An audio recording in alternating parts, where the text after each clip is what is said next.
हम लाते हैं top news, आपके फेवरेट टॉक शोज और अनलिमिटेड एंटरटेनमेंट सिर्फ यूट्यूब पर। अगर आपने अभी तक हमारा चैनल सब्सक्राइब नहीं किया तो अभी सब्सक्राइब करें और बेल आइकॉन को क्लिक करके हमारी लेटेस्ट वीडियोस के बारे में अपडेट जानें। सब्सक्राइब कीजिए और हम आपको लिए चलेंगे आपकी फेवरेट वीडियो की तरफ।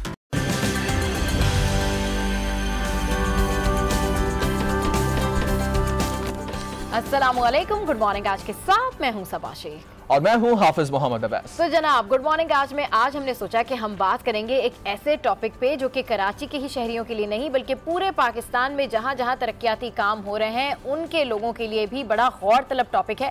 और वो टॉपिक है रोड सेफ्टी का टॉपिक। और वो टॉपिक है जितने भी तरक्याती काम सर अंजाम दिए जा रहे हैं कराची में, लाहौर में या दीगर शहरों में, वहां पर हमने ये देखा कि जब भी हम जा रहे होते हैं रोड के ऊपर, जब भी ट्रैफिक चल रही होती है फ्लो के साथ, तो डेफिनेटली वहां पर जितने तरक्याती काम हो रहे होते हैं तो कोई डेंजर जोन एरिया वहां पर बनाया नहीं गया है, कोई बैरियर नहीं लगाया गया है। उसकी मिसाल इस तरह से है कि कहीं सलाखें पड़ी होती हैं, कहीं पर जो है वो काम चल रहा होता है, कहीं पर ब्लॉक्स रखे होते हैं और वहीं से ट्रैफिक भी गुजर रही होती है, स्कूल के बच्चे भी वहां से गुजर रहे होते हैं और बहुत सारे ऐसे काम वहां पर हो रहे होते हैं कि अगर किसी गाड़ी को हल्की सी भी टक्कर लगे तो सामने वाला जाके उन सलाखों के अंदर घुप जाए। क्यों ओवैस? बिल्कुल, आप ठीक कह रही हैं।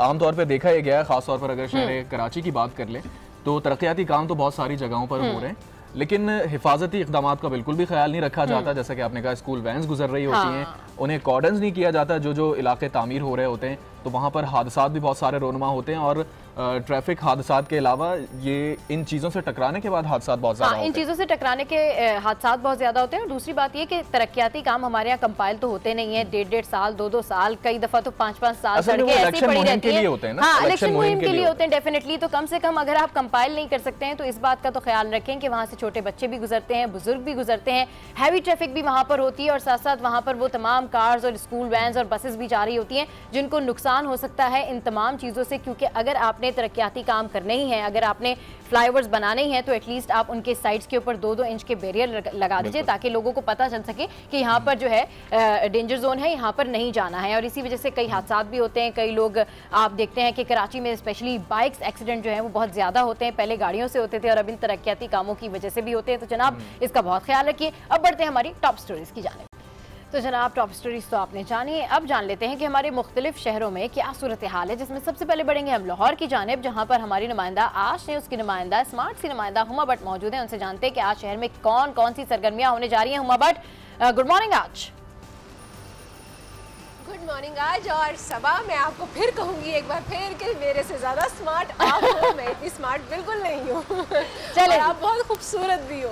Thank you. अच्छा, अब हम लोग जिक्र करते हैं अपने आज के जो इवेंट्स हैं और इवेंट्स में सबसे पहले जिक्र करेंगे कि आज सबसे पहले तो मुस्लिम नून की मजलिस आमला का इजलास होने जा रहा है और वो पार्टी सदर जिसके बारे में कहा जा रहा था कि पार्टी सदर भी नहीं है मुस्लिम नून के जो साबिक वज़ीर आज़म नवाज शरीफ हैं, वो पार्टी सदर भी नहीं है, उनको भी उस रुकने से भी हटा दिया गया। तो अब पार्टी की सदारत के बारे में एक इजलास किया जा रहा है जिसमें पहली बार मरीम नवाज जो हैं वो भी शिरकत कर रही हैं और ये जो पार्टी सदर मुंतखब किया जाएगा ये 45 दिन के लिए मुंतखब किया जाएगा। उसके बाद से सही इलेक्शन हो जाएंगे, फिर उसके बाद न्यू जो है पार्टी सदर जो है वो मुंतखब किया जाएगा। वैसे तो ज़्यादातर आप लाहौर से हमें आगाह कर रही हैं और आप बता रही हैं कि आज लाहौर में गहमा गहमी होने वाली है क्योंकि सियासी तौर पर सदर कौन होगा कायम मकाम अगले 7 दिन के अंदर फैसला करना था सुप्रीम कोर्ट के अहकामात के बावजूद। आपका शुक्रिया हुमा।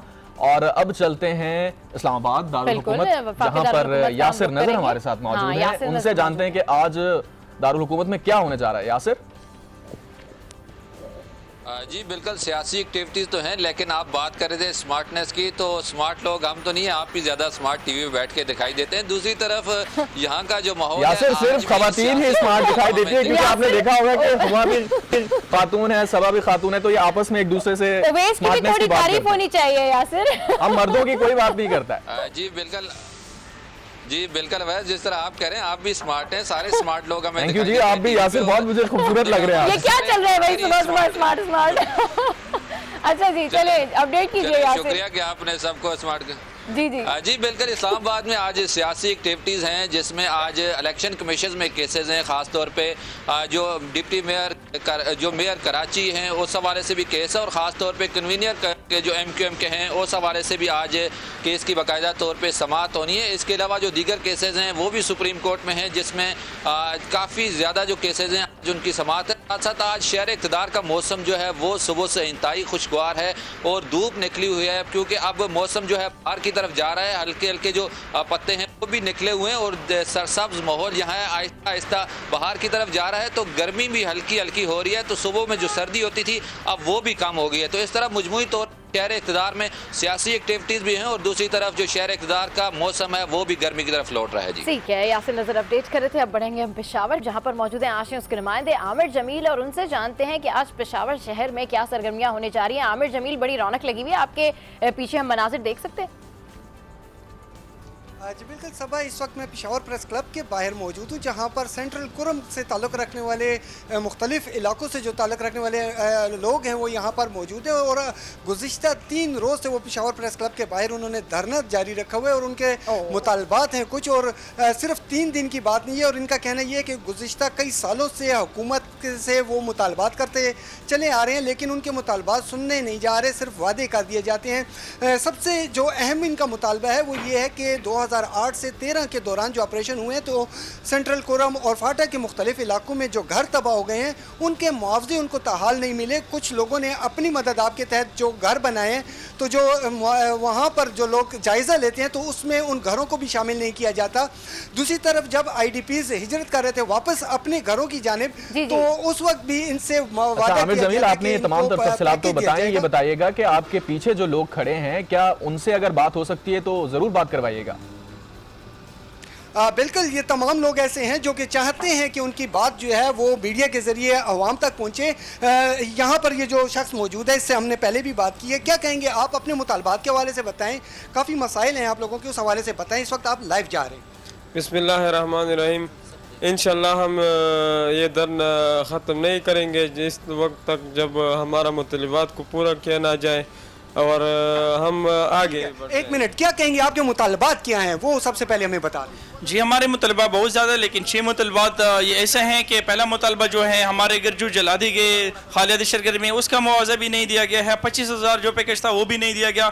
इसके अलावा हमारे जो 12 करोड़ रुपए हैं हमारा जो NATS का MNA महरूमी की वजह से वो गवर्नर खैबर पख्तूनख्वा के पास है वो भी नहीं देते। इसके अलावा हमको नादरा की बहुत बड़ी तकलीफ है, 5 घंटे सफ़र करके हम शनी कार्ड बनवाते हैं, वो भी बहुत बड़े इशू है हमारा। इसके अलावा कम्युनिकेशन वहाँ पे कोई सर्विस नहीं है सेंट्रल कोर में। तो ये सारे वो मुतलबात है जो ये तमाम वो लोग हैं जिन्होंने दहशत गर्दी के खिलाफ जंग में बहुत ज़्यादा कुर्बानियाँ दी हैं और आज मजबूर हो चुके हैं और पेशावर प्रेस क्लब के बाहर मौजूद हैं और उनके ये मुतालबात हैं जिनमें के बाहर ये तमाम लोग मौजूद हैं। आमिर जमील पेशावर से अपडेट कर रहे थे और इन लोगों की यही मुतालबात हैं कि इनके जो घर जला दिए गए हैं उनके लिए रिफॉर्म्स चाहते हैं। 12 करोड़ रुपए का इनका मसला है, नादरा के लिए इनको तकालीफ है। इस हवाले से मजीद भी डिस्कशन करेंगे, लेकिन गुड मॉर्निंग आज में यहाँ वक्त एक ब्रेक का, कहीं जाएगा मैं, don't go anywhere, stay with us, keep watching good morning आज। अब जबरदस्त किस्म का जो है मैच हुआ है और कराची किंग्स क्योंकि मेरी फेवरेट है और मेरी टीम अभी तक तीनों मैचेस जीतते चले जा रही है। क्या शानदार मैच खेला है कराची किंग्स ने। बिल्कुल, आप ठीक कह रही हैं। अच्छा, आपकी उर्दू में आज कोई गाढ़ापन नजर आ रहा है, मुझे इसकी क्या मतलब? बिल्कुल गाढ़ापन तो नजर आएगा क्योंकि अभी आपको हम बताने वाले हैं कि मादरी जबान इंसान की शनाख्त, इब्लाग, तालीम और तरक्की का बुनियादी जरिया है, लेकिन जब जबान नापैद होती है तो इसके साथ मुख्तलिफ नौ की सकाफत का भी खात्मा हो जाता है और इनमें शामिल मुख्तलिफ रिवायात, मुनफरिद अंदाज, फिक्र और इनके इजहार, बेहतर मुस्तकबिल के बेशकीमती ज़राए भी खत्म हो जाते हैं। यूनेस्को के मुताबिक 1950 से लेकर अब तक 230 मादरी ज़बानें नापैद हो चुकी हैं जिनको बोलने वाला अब कोई भी नहीं है। इस पर एक छोटी सी रिपोर्ट हमने तैयार की है, आपको दिखाते हैं। पाकिस्तान में उर्दू समेत 2 दर्जन से जायद ज़बानें बोली और समझी जाती हैं। ताहम मादरी ज़बानों में अब तालीमी और अदबी सरगर्मियाँ न होने के बराबर रह गई हैं। माहिरीन का ख्याल है कि बच्चों को इब्तदाई तालीम अगर मादरी ज़बान में दी जाए तो ज़बानों का वजूद बरकरार रखने में मदद मिल सकती है। तो जनाब आपने ये यूनेस्को की रिपोर्ट देखी, बड़ी ही मखदूश सूरत हाल है मेरा ख्याल से, और इसी पूरे सूरत हाल पर बात करने के लिए हमारे पास दो मुअज़्ज़िज़ मेहमान भी मौजूद हैं, स्टूडियोज़ में हमें ज्वाइन कर चुके हैं। इनका तारुफ मैं करा देता हूँ। हमारे साथ सबसे पहले मौजूद हैं आबिद अली अशर साहब, रेडियो ब्रॉडकास्टर हैं और इस्लाह तलफ़्फ़ुज़ हैं। उनके साथ तशरीफ़ फरमा हैं डॉक्टर अंबरीन हसीब अंबर, जो कि ख़ुद भी एंकर हैं, अदीब हैं, शायरा हैं। आप दोनों को प्रोग्राम में खुशामदीद कहते हैं। सर, सबसे पहले ये रिपोर्ट आपने देखी, उर्दू ज़बान भी उन ज़बानों में शामिल है जो दुनिया से नापैद होती जा रही हैं। बिल्कुल, क्या कहेंगे? यही है कि हमने इस पे भरपूर तवज्जो नहीं की, और दूसरी है कि अब वो जब से हमारे मदारिस में फ़ारसी और अरबी का ख़त्म की गई हैं ऑप्शनल अख्तियारी मज़मून के लिहाज से, उसके बाद से ये ज़वाल पजीर हुई हैं। जब तक फ़ारसी और अरबी हमारे मदारिस में, स्कूलों में, कॉलेजों में पढ़ाई जाती रही तो उर्दू अदब भी ज़िंदा रहा, उर्दू की तरक्की भी होती रही। लेकिन जब से इनका इख्तिताम हुआ है उसके बाद से तनज़्ज़ुली का शिकार ये हमारी ज़बान उर्दू जो हुई, इसका असल सबब यही है।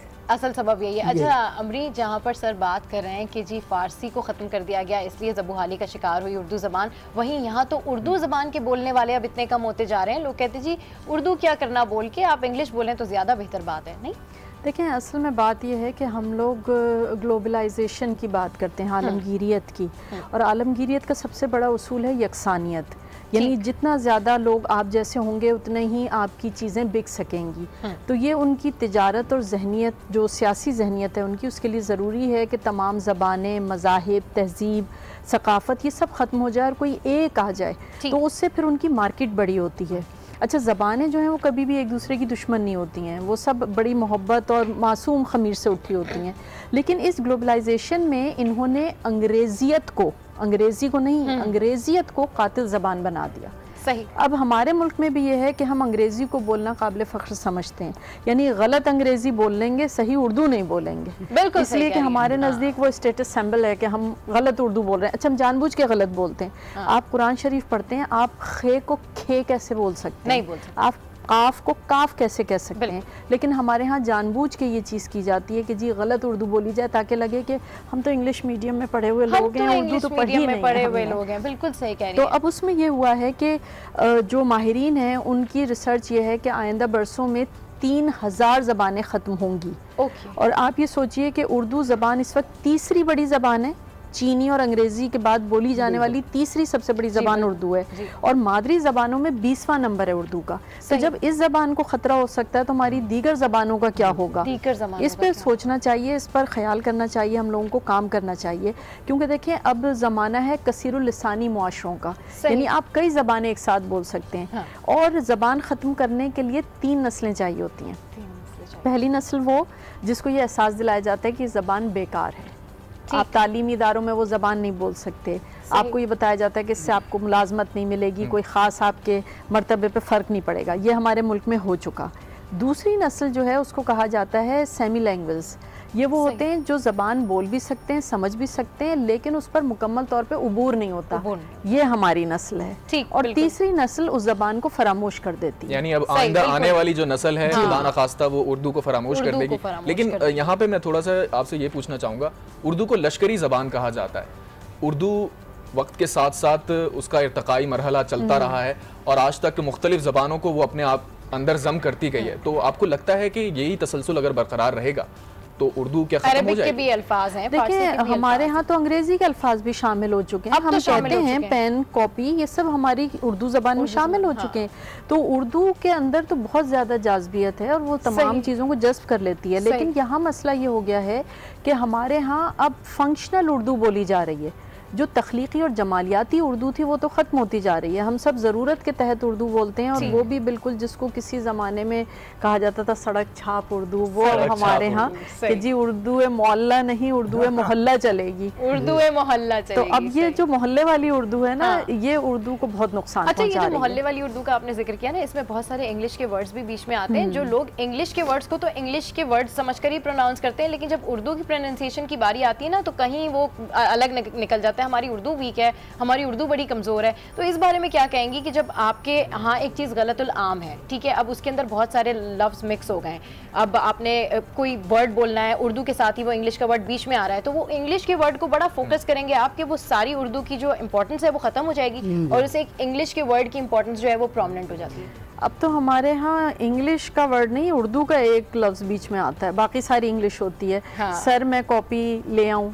तो वो पूरा सर भी आ गया, कॉपी भी आ गया। तो इस तरह हम लोग अब जो उर्दू बोल रहे हैं उसमें ये मसला होता है। और ये आप बिल्कुल सही कह रही हैं कि हमें इंग्लिश बोलने का बहुत शौक है, हम कोशिश करते हैं कि दुरुस्त इंग्लिश बोलें और ये होना भी चाहिए, लेकिन हमें उर्दू गलत बोलने की क्या ज़रूरत है, ये हमें समझ में नहीं आता है। और हम देखते हैं कि अब हमारे घर में वो बामुहावरा उर्दू नहीं बोली जाती है जिस तरह पहले बोली जाती थी। और निहायत अफसोस की और हम लोगों के लिए शर्म की बात है कि अगर आप गौर करें तो दीगर ममालिक में, खुसूसन अमेरिका में, ख़ुद इसके ख़िलाफ़ एहतजाज हो रहा है कि जी अंग्रेज़ी के ज़रिए आप तमाम ज़बानों को ख़त्म नहीं कर सकते हैं। और वहाँ पे 1990 में नेटिव अमेरिकन लैंग्वेज एक्ट आ चुका है कि जो वहाँ के मकामी अमेरिकन हैं वो अपनी उर्दू, अपनी ज़बान बोलेंगे ताकि उसको तहफ़्फ़ुज़ हासिल रहे। लेकिन हमारे यहाँ हम लोग अभी तक एक ज़बान पे एक तो मुत्तहिद नहीं हो सके हैं। Exactly.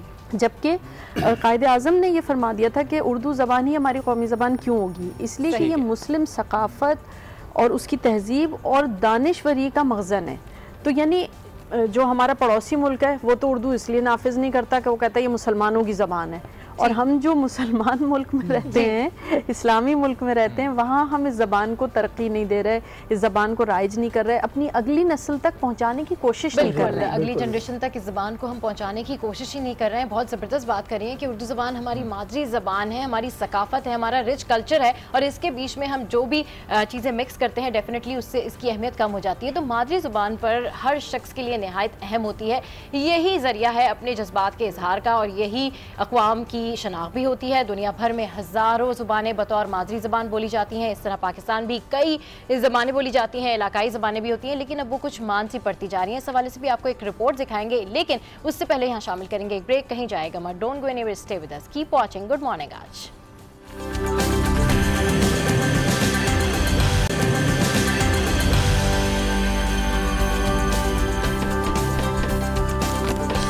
Welcome back to good morning आज। तो जनाब हमारे साथ दो बड़े मौजूद मेहमान बैठे हुए हैं और ब्रेक के लिंक में भी इनसे बहुत कुछ सीखने को मिला है, लेकिन सबसे पहले आपको दिखाते हैं ये रिपोर्ट।